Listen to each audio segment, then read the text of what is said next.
ज्योति steno typing college में आप सभी का स्वागत है बच्चों।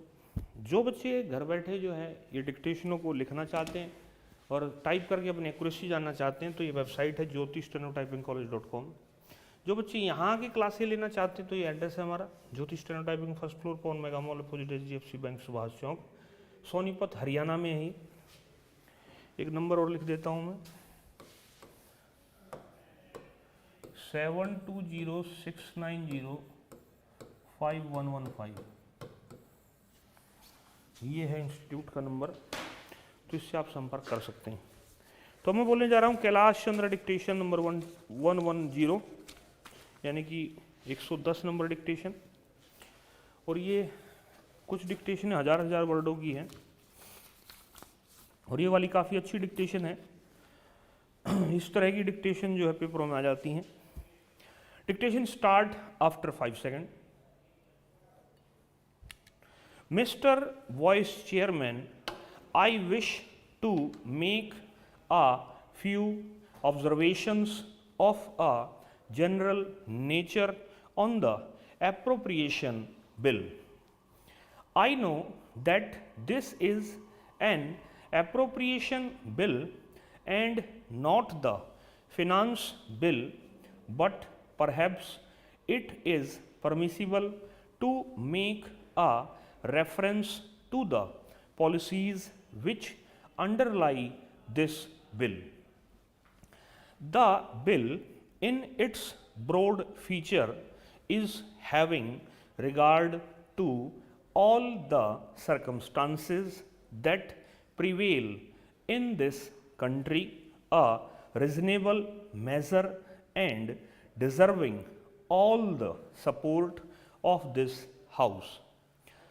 We were left behind 200 years back in the struggle for life.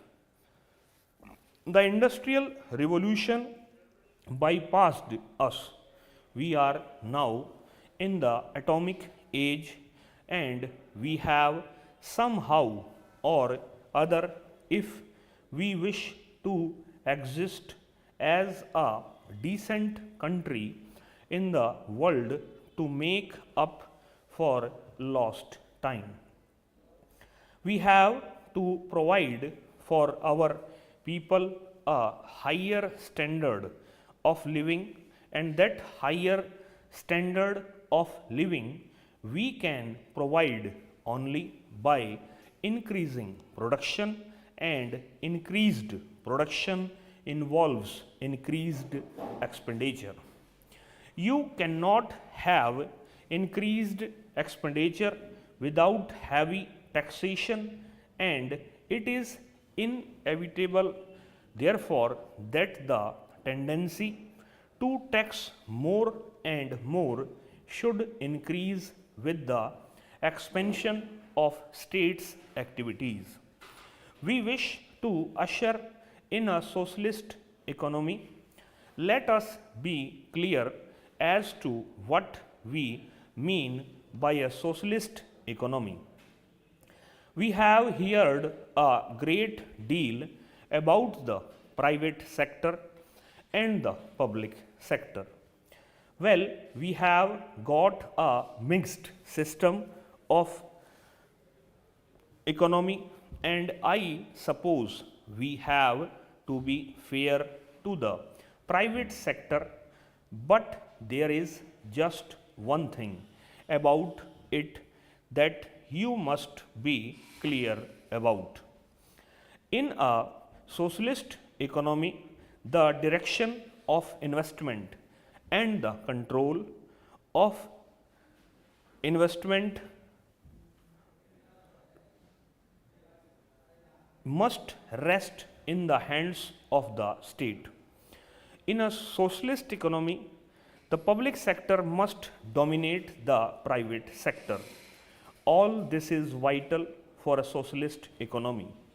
I was glad for that reason to find as an ordinary citizen who was engaging himself in legal studies that we have nationalized life insurance.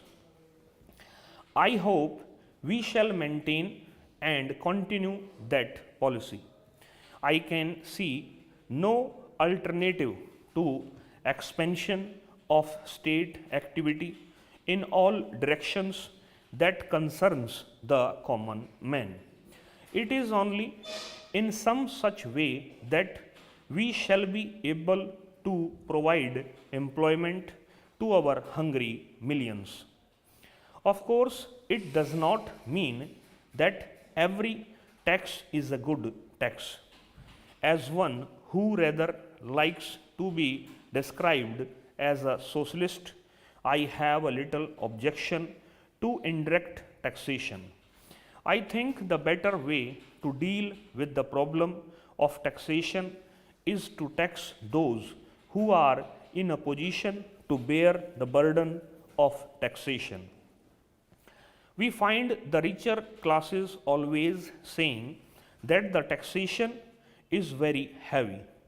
Even if the taxation was moderate, they would say it was heavy.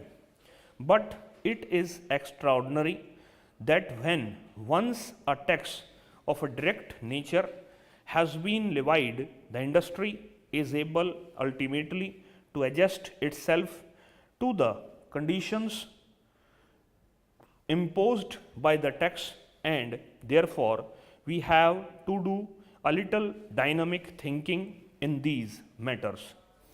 It does not mean that every item of taxation is a right item. Personally, I agree with my honorable friend that a tax on salt or a tax on food grains is not perhaps an idle tax. It is not a right tax, and it should be levied if it has to be levied at all with extreme moderation. But my general point of view is that I would favor more direct taxation and less indirect taxation. May I just say that planning needs trained personnel. We cannot in the 20th century compete with the advanced countries of the world without trained personnel, and it is for that reason I am a little worried as one who has been connected with education for well over 35 years in my state about the rapid fall in our university standards. Now, I speak with some knowledge of this question. I have been connected as an examiner with many Indian universities. I know them. I am in contact with our young men, and it is very painful for me to find that they are not able to express themselves today in any language whatever. It is not as if they are able to express themselves very well in India. I should be happy if they were able to express themselves well in Hindi, but the distressing feature is that the vast majority of our students are not well up in their studies, and the tragedy is that they are not able to express themselves in any language properly. Of course, there is overcrowding in the universities. I am not complaining against this overcrowding, and I think education is the birthright of every student.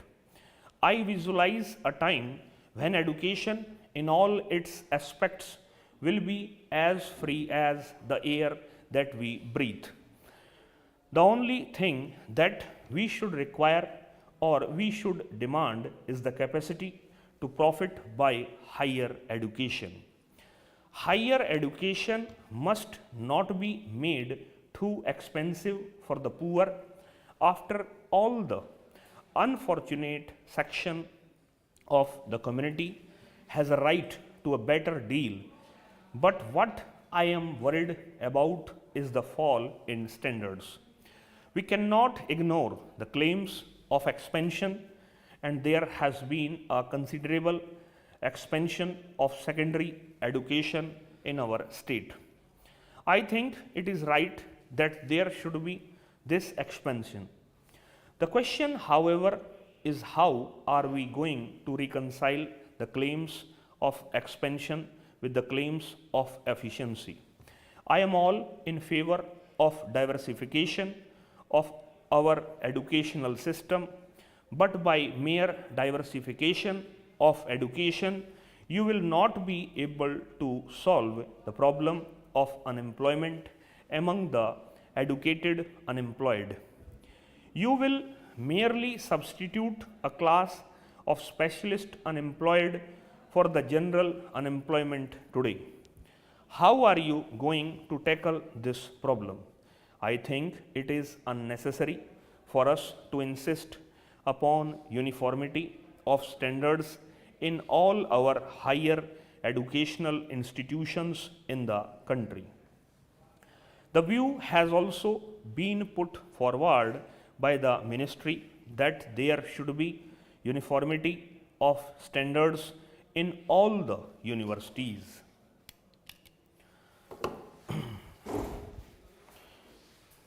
ये भी speed जो है लगभग मैं बता देता हूँ word कितने हैं.